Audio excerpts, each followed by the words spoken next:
let's talk about the 4 ways that you can position your personal brand as an expert. Grab your cup of tea and let's dive into it. My tip number 1 is to grow your specific knowledge. One of the best things about personal branding is that there is no one that has your exact experience. There is no one who has shared your exact background, who has your exact skills, your exact interest, and your talents all wrapped up in a unique package that only you can offer to the marketplace. I learned about the idea of specific knowledge in the book The Almanac of Naval Ravikant, where Ravikant really highlights this idea of focusing in on knowledge that is unique to you. And this is much more than just focusing on a niche, which is the common advice in personal branding. This is about finding knowledge that you are truly the only person who can offer the marketplace, because it is truly wrapped up in all of your unique interests, talents, and skills in a combination that is almost something that cannot be replaced in the marketplace at all. Because if it can be replicated, then you can be replaced in the marketplace. So you're really drawing on all of the experiences that are unique to you to really find what that thing is and how you can deliver that thing in a really unique way. Which leads me into tip number 2, which is to express your subject matter expertise.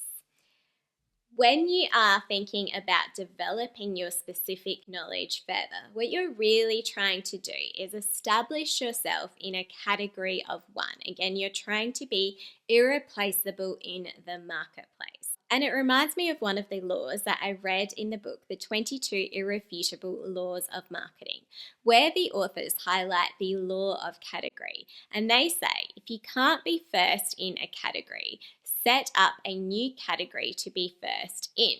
This is like finding your blue ocean strategy. What is the untapped area of the marketplace that only you can fill? Where does the opportunities lie? What's the area that other people haven't actually optimized yet, or they don't have the necessary combination of skills, interests, and expertise to be able to fill that gap in the marketplace, which is where your personal brand and your professional expertise can come in.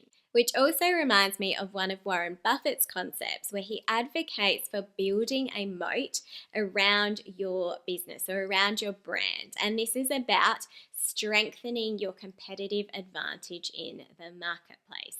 So when you are trying to develop that category of one that you can occupy in the marketplace, to me, this is you strengthening that moat. It's you building your competitive advantage in the marketplace so that your professional personal brand continues to have value in your industry. But if you are just getting started on your journey in expressing the expertise of your professional personal brand, you might find that you can't yet identify what that real true category of one is for your professional personal brand, which is where one of the other laws in the 22 Irrefutable Laws of Marketing may be helpful. And this is the law of the mind. The authors say it's better to be first in the mind than it is to be first in the marketplace. So if you can't actually be the first person in that space, what can you do to make sure that you are the one, or you can set yourself up to eventually be the one that they most associate to that thing? So you want to be able to own a piece of real estate in your audience's mind. So yes, you might not be the first to that space. Apple, for example, wasn't the first to many of the spaces that they were in. But eventually you can dominate a particular category by being the first in the mind of your audience to that thing.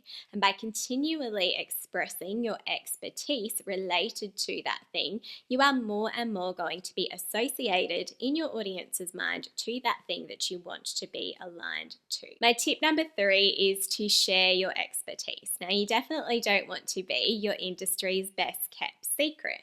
You want to extend the expression of your expertise beyond just your immediate face-to-face contacts or audiences in a face-to-face setting. And the best way to do that is by optimizing your personal brand presence online as well.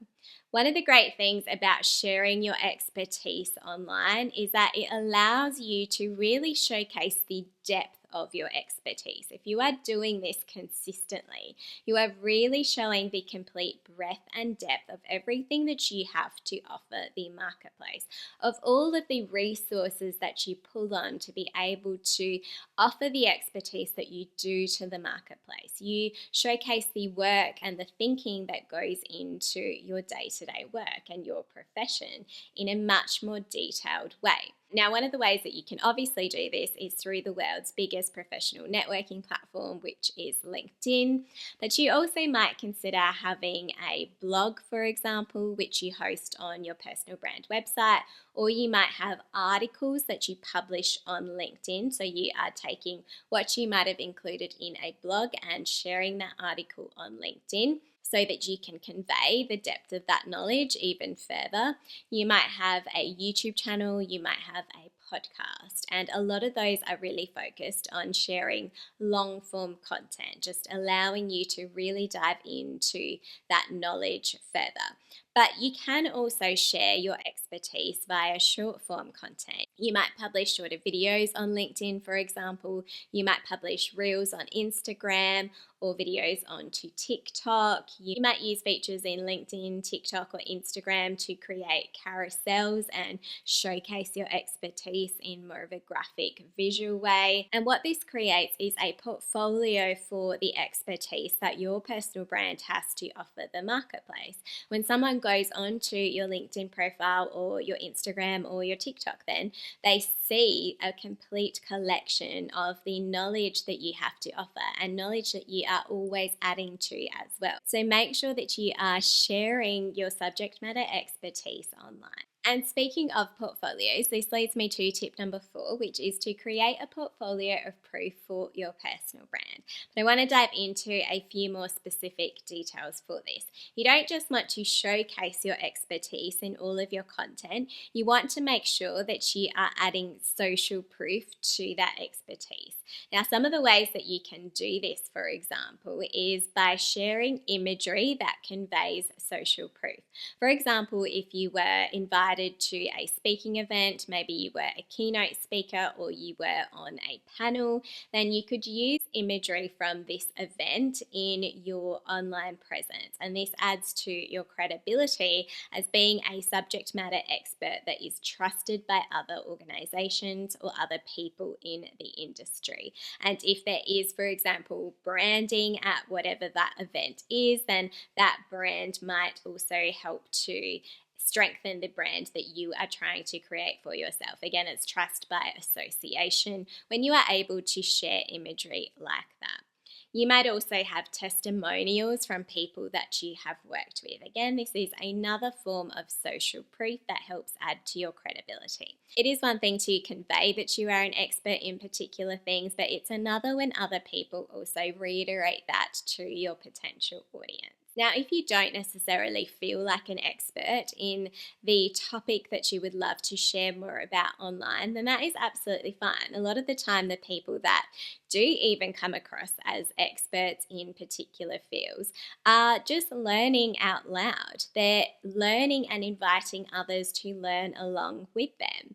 They are documenting their process. So instead of focusing too much on positioning yourself as an expert, just focus on the expertise that you yourself are most interested in. What is the thing that lights you up? What is that combination of things? And if you continue to share in that space, you will find the process of creating content in your field of expertise more enjoyable and something that you will be able to sustain in the long term. If you want to learn more about how you can reinvent your online personal brand, then check out my previous episode on this topic. Thanks so much, and I'll see you in the next episode.